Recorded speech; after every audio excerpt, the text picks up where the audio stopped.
السلام علیکم ورحمۃ اللہ وبرکاتہ۔ Welcome to my channel soulful journey with Quran. بسم اللہ الرحمن الرحیم۔ جنت کی ابدی نعمتیں کس کے لیے ہیں؟ حضرت عمر رضی اللہ تعالیٰ عنہ نبی کریم صلی اللہ علیہ وآلہ وسلم کے در رحمت میں حاضر ہوئے تو انہوں نے دیکھا کہ سلطان کونین صلی اللہ علیہ وآلہ وسلم ایک بوریے پر آرام فرما رہے ہیں۔ سر اقدس کے نیچے چمڑے کا تکیہ ہے جس میں ناریل کے ریشے بھرے ہوئے ہیں اور جس میں مبارک پر بوریے کے نشانات نقش ہو گئے ہیں۔ یہ حال دیکھ کر سیدنا فاروق اعظم رضی اللہ تعالیٰ عنہ رو پڑے۔ سرور کائنات صلی اللہ علیہ وآلہ وسلم نے رونے کا سبب دریافت فرمایا تو عرض کیا کہ یا رسول اللہ صلی اللہ علیہ وآلہ وسلم، کثر و کثرت تو عیش و آرام میں ہوں اور آپ اللہ کے رسول ہو کر اس حالت میں؟ نبی رحمت صلی اللہ علیہ وآلہ وسلم نے ارشاد فرمایا، اے عمر رضی اللہ تعالیٰ عنہ، کیا تمہیں پسند نہیں کہ ان کے لیے دنیا اور ہمارے لیے آخرت؟ ایک اور حدیث کے مطابق حضرت جابر بن عبداللہ رضی اللہ تعالیٰ عنہ فرماتے ہیں، ایک دن سرکار عالی صلی اللہ علیہ وآلہ وسلم حضرت فاطمۃ الزہرا رضی اللہ تعالیٰ عنہ کے گھر تشریف لے گئے۔ آپ رضی اللہ تعالیٰ عنہ اونٹ کے بالوں سے بنا موٹا لباس پہنے چکی میں آٹا پیس رہی تھیں۔ جب نبیوں کے سلطان صلی اللہ علیہ وآلہ وسلم کی ان پر نظر پڑی تو آنکھوں سے سیل اشک رواں ہو گیا۔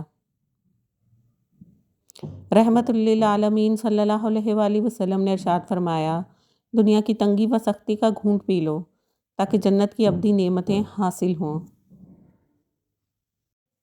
حضرت ثابت رضی اللہ تعالیٰ عنہ فرماتے ہیں، حضرت عمر فاروق رضی اللہ تعالیٰ عنہ نے ایک مرتبہ پانی طلب فرمایا تو آپ رضی اللہ تعالیٰ عنہ کو شہد کا پیالہ پیش کیا گیا۔ آپ رضی اللہ تعالیٰ عنہ نے اس پیالے کو اپنے ہاتھ پر رکھ کر فرمایا، اگر میں اسے پی لوں تو اس کی مٹھاس چلی جائے گی لیکن اس کا حساب میرے ذمہ باقی رہے گا۔ آپ رضی اللہ تعالیٰ عنہ نے 3 مرتبہ یہ بات ارشاد فرمائی، پھر وہ پیالہ ایک شخص کو دے دیا اور اس نے وہ شہد پی لیا۔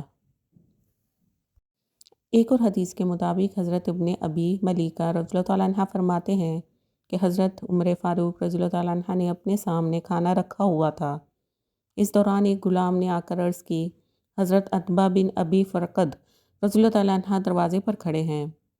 آپ رضی اللہ تعالیٰ عنہ نے انہیں اندر آنے کی اجازت دی۔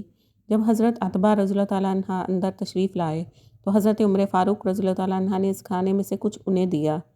حضرت عتبہ رضی اللہ تعالیٰ عنہ نے اسے کھایا تو ایسا بدمزہ تھا کہ آپ رضی اللہ تعالیٰ عنہ اسے نگل نہ سکے۔ آپ رضی اللہ تعالیٰ عنہ نے عرض کی کہ اے امیر المومنین رضی اللہ تعالیٰ عنہ، کیا آپ کو حواری نامی کھانے میں رغبت ہے تاکہ آپ کی بارگاہ میں وہ کھانا پیش کیا جائے؟ حضرت عمر فاروق رضی اللہ تعالیٰ عنہ نے فرمایا، کیا وہ کھانا ہر مسلمان کو میسر ہے؟ حضرت عتبہ رضی اللہ تعالیٰ عنہ نے عرض کی، خدا کی قسم نہیں۔ حضرت عمر فاروق رضی اللہ تعالیٰ عنہ نے فرمایا، اے عتبہ، تم پر افسوس ہے کہ کیا تم یہ چاہتے ہو کہ میں دنیاوی زندگی میں مزیدار کھانا کھاؤں اور آسودگی کے ساتھ زندگی گزاروں؟